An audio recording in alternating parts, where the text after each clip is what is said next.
Hello everyone, nubkeks here. Welcome back to Nub Raids, and in today's video, I've got my 10 most underrated champions at the moment for PvP in Raid Shadow Legends, so the arenas, and also Siege. Obviously, I had so much fun in Siege this week. It was two Cthulhu cluster clans versus each other. The rank 6 and rank, I think, 26, maybe, clans in the game, or rank 8, 28, I don't remember exactly, but two of the best clans in the game duking it out in Siege. It came down to the wire. It was intense. It was a 3.5-hour video on the channel. I think my longest video of all time by probably the factor of about 2.5 hours.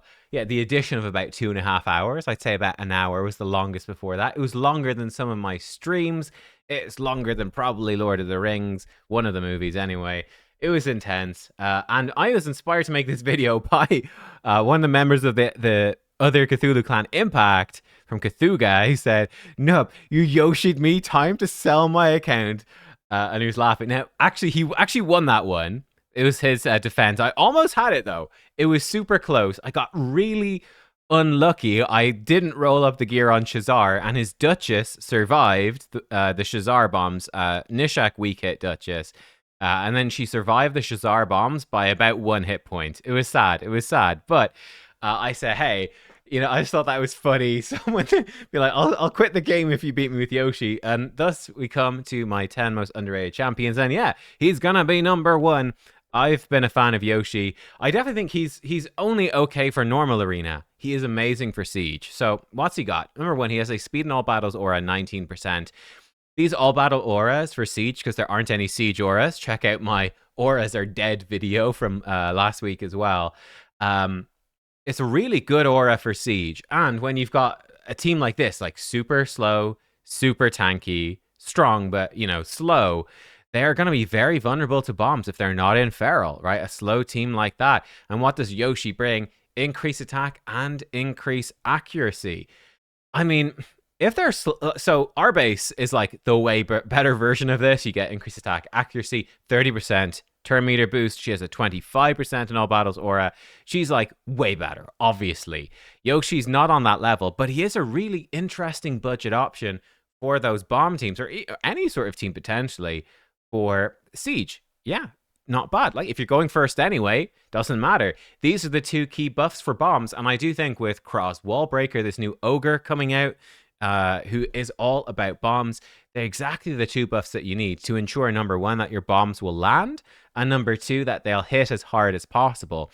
Then you just need some way to get past block debuffs, the Feral set, if they happen to have that. So long as you build enough accuracy. Affinity is a problem, but it seems like Cross, again, I haven't tested him yet. That will be out next week, I guess. But looks like he'll be affinity friendly. So yeah, pretty cool. He's also putting out an AoE True Fear. He can do a couple of hits at random at decreased accuracy and burn. It's okay. His A1, 40% chance to stun. Again, it's okay. He's got a cool passive. If enemies receive buffs, he could potentially cut in, potentially True Fear them. He's got some fun stuff going on. I think he's pretty sick, though, for Siege to enable bombs. I think bombs are... sorry, wrong. I didn't mean to bring that up for a 5th time. Bombs insanely underrated in Siege. Going along that line, Lady Kimi. Again, you saw me use Lady Kimi a lot in that Siege video, if you watched even some of it. But yeah, Kimi comes in. 115 base speed is massive, but she comes in with increased accuracy, increased speed, and a turn meter boost. This is very powerful, just in general, for any sort of team. Typically, especially for Siege, it is so risky not to run your champions in Stone Skin, which means they are going to be slow, but they'll have some good defensive bonuses. Kimi's giving you a lot that you need to actually punch through that. It's cool. Increase accuracy for your debuffers, and just generally, with the turn meter boost, increase speed, like you can combine her with, let's say, a Fabian. Beautiful. Give Fabian the increased accuracy, the turn meter boost, and the speed to ensure that he's going to go first and be able to lock out the enemy team. That could be really effective, or land some bombs, or whatever. Lots of different options there. She also removes 1 random buff from each enemy. That can be good and bad. If they have Feral set on and she removes the block debuffs, it's amazing for everybody. If you're using a bomb team and she removes Stone Skin, it's bad, probably, because bombs get that hugely boosted damage against Stone Skin. Yeah, she also brings some good debuffs, some turn meter pushback. She's obviously not going to be good in like live arena and stuff like that later in the game, because she's just going to keep feeding Marius counterattacks all of her turn meter pushback, right? Whenever she lands a debuff, pushing back the turn meter. She's really, really good for faction wars as well. Here's a fun story. Can I even show you? I tried to use... No, I can't because I've got my keys used today. I tried to use Leonardo in my Shadowkin farm team, and I've got Tetsuya and Ninja in there with a Yumiko and Mikage. I can farm stage 20, but not 23. I can only do 21 manually, and it's not reliable. I just farm stage 20 for Shadowkin. Shadowkin Reviver when raid, please. But I tried to put Leonardo in, and I was like, it's actually a bit slower. Bring back Lady Kimi. I actually use Lady Kimi over my 5-star Leonardo in Faction Wars. Just better for all the turn meter pushback and the speed control and just letting Tetsuya run circles around them. But there you are. Kind of crazy. Another support. We've got 3 supports, so this is the third and final support. And then we've got a bunch of damage dealers. The third support for me is Podrick. Grand Oak Podrick. I think he's so underrated. What's he doing? 112 base speed, and he comes in with a 20% turn meter boost with debuff removal and increased speed. On top of that, he also brings a buff at the start of his turn, depending on your champion's type. So attack champs, increase attack. Defense, increase defense. This is a key one. Supports get increased accuracy. HP get a massive shield. It's an amazing little passive. It's so strong. And yeah, I've got one of my clanmates using him all the time in the siege defenses. They always do really well. It's hilarious. No one expects Podrick for PvP, but he is so good as that turn meter booster, providing the key buff that whatever role your champion is, usually it's the buff that they need. I think one of the exceptions is, you could have a support like, I don't know, a Duchess or something, and they get increased accuracy, and you're like, why? That's useless. Give her the 30% shield instead. Podrick, what are you doing? But yeah, really strong for enabling lots of different champions. He's got a good ally attack as well. Yeah, he's really cool. It's a dungeon aura, so not useful for PvP, but he's a great little champion. People don't expect him to be good, and he's actually, I think, very useful. And yeah, I think any of these turn meter boosters can be good that are giving you big turn meter without many buffs. Is actually, it can be decent. He's giving you a few, but you start stacking too many buffs and Supersonic becomes a threat. He's sort of threading that line of like, it might be okay for a speed team. You have to be a little careful, but it might be okay. In the number 4 spot, I'm putting in Sir Nicholas. Combined with Lady Noelle. Now, on his own, he's just not good, right? He's not good, but you guys know I'm a huge fan of Lady Noelle plus Sir Nicholas. I think they're insanely good. They are. I'm going to do a whole video, I think, on how to counter the turtles. They're obviously an amazing counter. Lady Noelle, she keeps making Sir Nicholas on a 3 turn. She makes him spam Goodwill, which is a team unkillable buff for 2 turns. The turtles have like nothing they can do. If your team is fully unkillable, the turtles are like, well, Raphael can ignore block damage sometimes, but we can't do anything about this unkillable. It's a nightmare. I think he's great. I think he's fantastic. I see a lot of people love Noelle. She was the Christmas fusion last year. A lot of people rate her incredibly highly. Now, I do rate her very highly, but I'm not a big fan of her on her own. I think she's fine. She's good, but I don't love her on her own. I pretty much only ever use her in combination with Sir Nicholas. I think they're so good together. For me, I run Sir Nicholas in 9-piece protection. And the nice thing is, he's putting out a couple of buffs. He can actually put out 3 buffs. And with 9-piece protection, that can be 15% damage boost. And I build him in a damage protection gear. Not much use for your damage protection gear. He's a great way to use it. Really, really nice. He can do decent damage. You really want a second damage dealer in the team. But he can do enough damage to be a threat. Having your unkillable buff be protected 75% of the time with how often he spams it when combined with her is just incredibly strong. They're phenomenal. I'm a huge fan of them. And yeah, I don't think I think people give Lady Noelle too much credit on her own without Sir Nick. And I think people don't give Sir Nick enough credit combined with Lady Noelle. That's my thoughts on that. Next up, this is a champion I used. I don't think I won the fight this siege, but I am definitely going to be using him more in the future. Our actual, again, we are whatever, rank 6 or 10 or whatever clan I can't remember what rank we are. It doesn't matter. But we're a high rank clan anyway. And our siege master, the guy who organizes all the strategies, Clown, he is a huge fan of Mortu-Macaab. I think Mortu-Macaab is particularly good as a counter to Marius. The reason is he's got a secret skill. So whenever he is attacked, he has a 20% chance to unlock the secret skill. Now, Marius is spamming AoE attacks. He can't not hit Mortu-Macaab. He's got a triple hit on his A2. I think each hit maybe can trigger this. I think. I'm not 100% sure, but I think so. The key is he comes in with this. It's a double hitter that ignores shield, block damage, and 100% defense, and it blocks revive as well.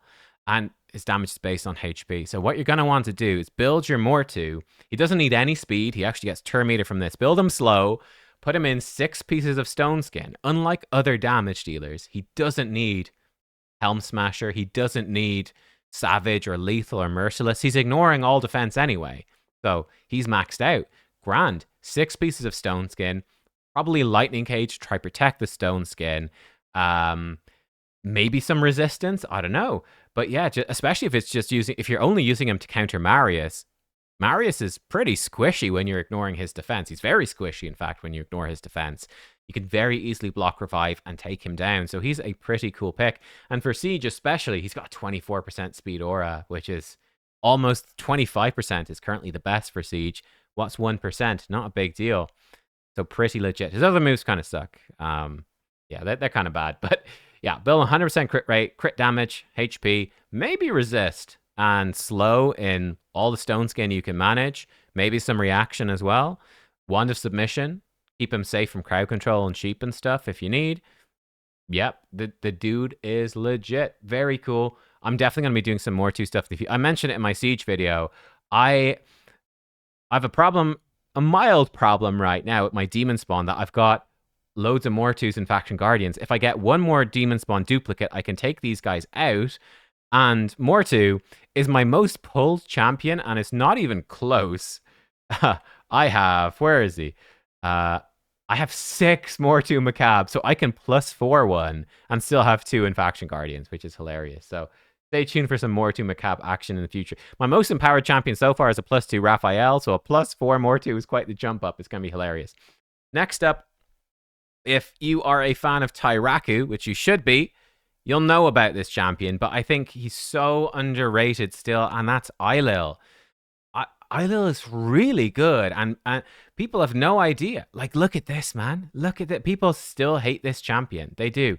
And he is really, really good now. So they upped his damage. What's the key with him? The key is his passive. So he gains 10% turn meter whenever he receives a buff. And then his A2. Ignores strengthen, stone skin, increased defense, ally protection, 25% defense. If he kills an enemy, gives himself stone skin, which is lovely. But it's a massive ignore stone skin nuke.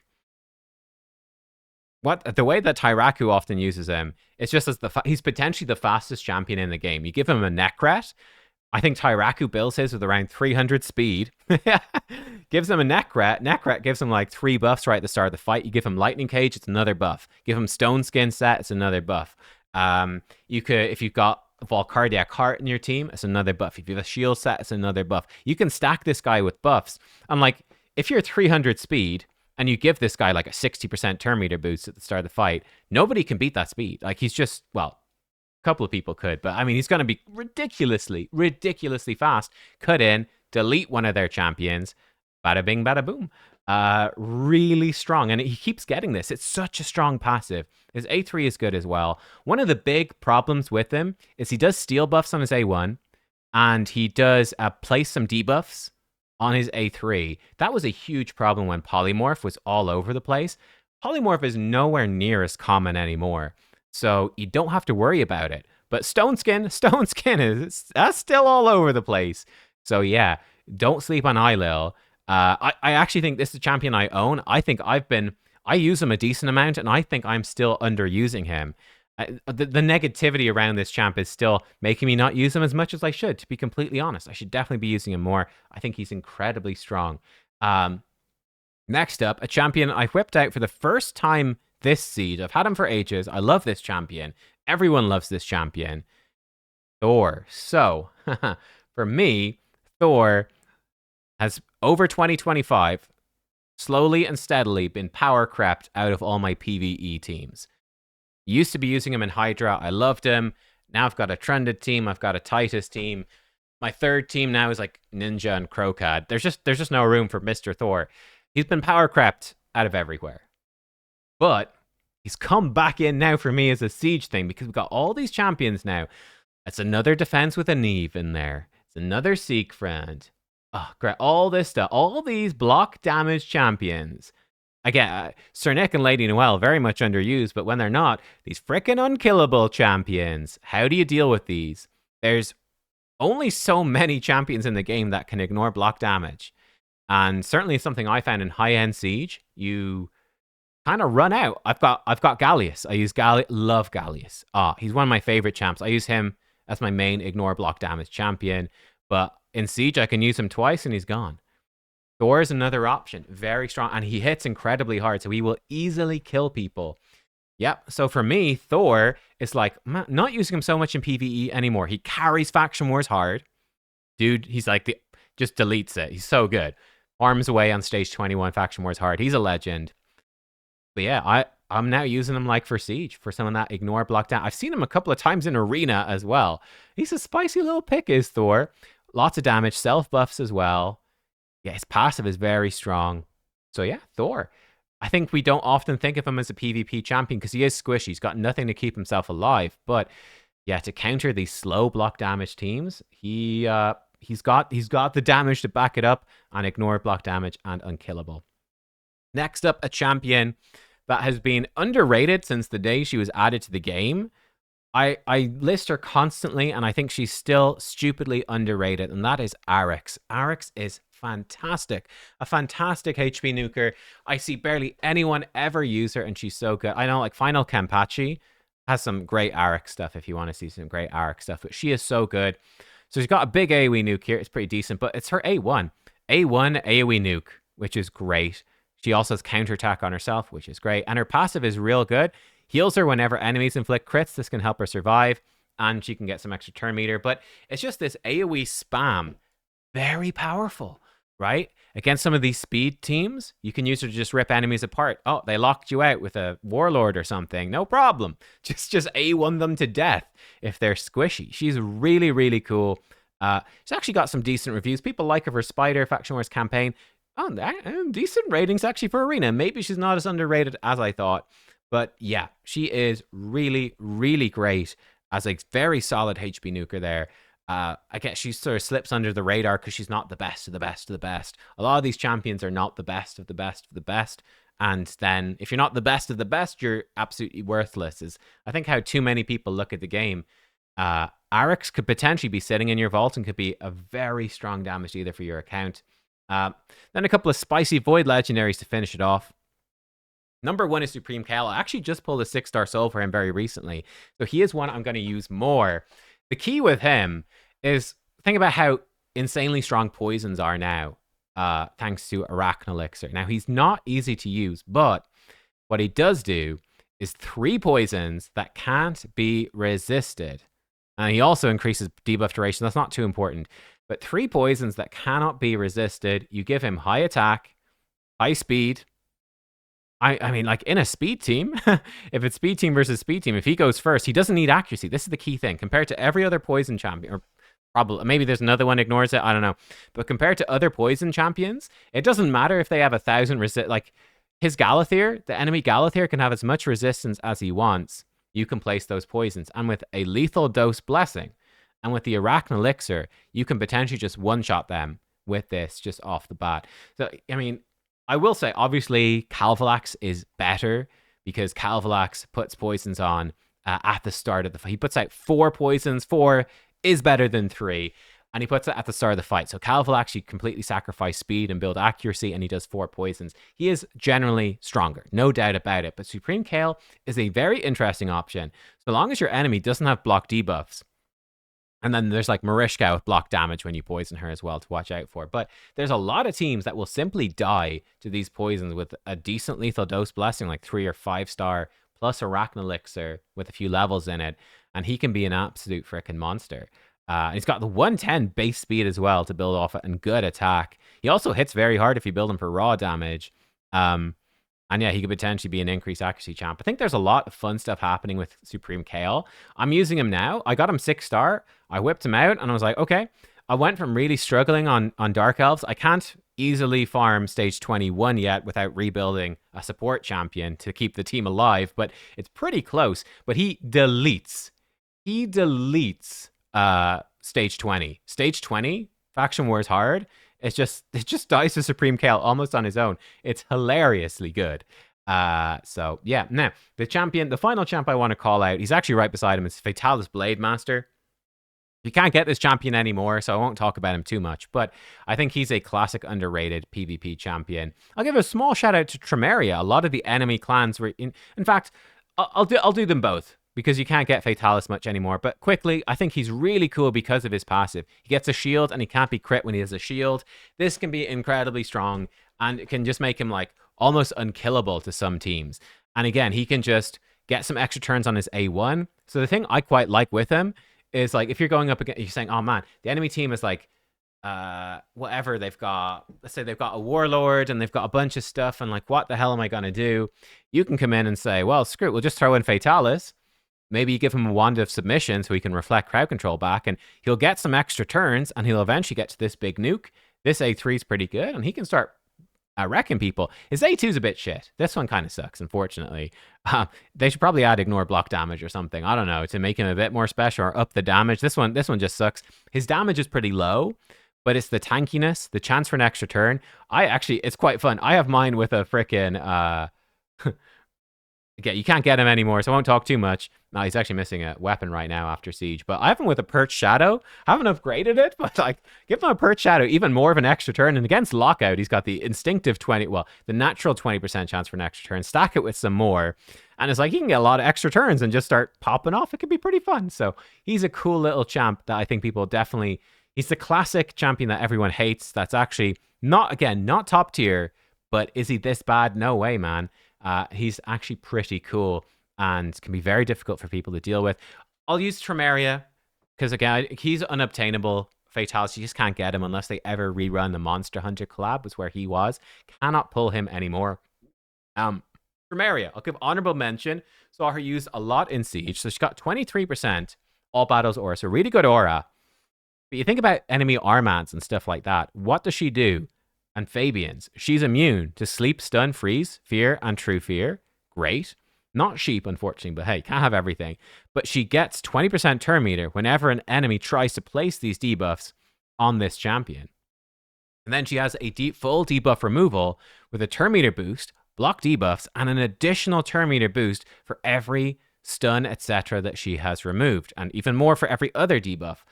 So, like, to fight, and you're going, man, enemy Armans, what the hell do I do? I don't even have much stone skin gear to put on these champ. What do I do? Tremeria could be a cool option. Armans tries to AoE stun your team, and she's like, I'm immune. I got turn meter. I remove that stun. I turn meter boost my team a little bit. It's kind of a sick little combo. She also has an AoE stun with turn meter pushback. Pretty nifty as well. The good speed aura, AoE with decreased speed. She's not a top tier champion. Most of the champions I've listed are not top tier. But the key is that they are viable. They can do some interesting stuff. They can counter some champions. Like I remember going into this siege and like, oh, I've got a great team to beat this guy's post. And I said, oh, wait, no, I can't use that team because the Tremeria is actually going to ruin it. And I had to think, how do I get around Tremeria, which was really interesting. So yeah, big shout out to the Cthulhu clan. They were using her a lot in some of the defenses for being a pretty cool pick. I think she's very good with Ziklik as well, if you happen to pull Ziklik this weekend. I did not, and I'm sad, but he's one of my most wanted champs because nobody has him. I guess more people have him now. Oh, he's up to 46 ratings, folks. 46. It's a lot of ratings. But yeah, there you go. They were actually 11 champions. 11 champions that are really, really good for PvP, particularly for Siege, that you might be underrating, that could have a huge impact, could win you a bunch of fights that you might not be thinking about. And yeah, because they are quite underrated. Some of them are very good for offense. Some are okay for defense. They're more offense oriented, looking at my list, actually, I will say. More so for offense, of course, but they can help you take down some crazy posts that you otherwise couldn't deal with. Like, I think like Thor in particular is so cool. It's just like a way to deal with like Odin, as a way to deal with Neve, especially Neve teams. Because they can often be relying on that block down because she's so difficult to deal with. Like this 9-piece protection Neve, such a pain in the butt. And they've got this big tanky go second team, and they're like, you can never get past me with my block damage. I'm too strong. And then Thor's like, I just one-shot you. Suck it. It's fun. So yeah, guys, there you go. Let me know, what are your underrated picks for Arena? And yeah, I will see you guys next time. Thank you for watching, and goodbye.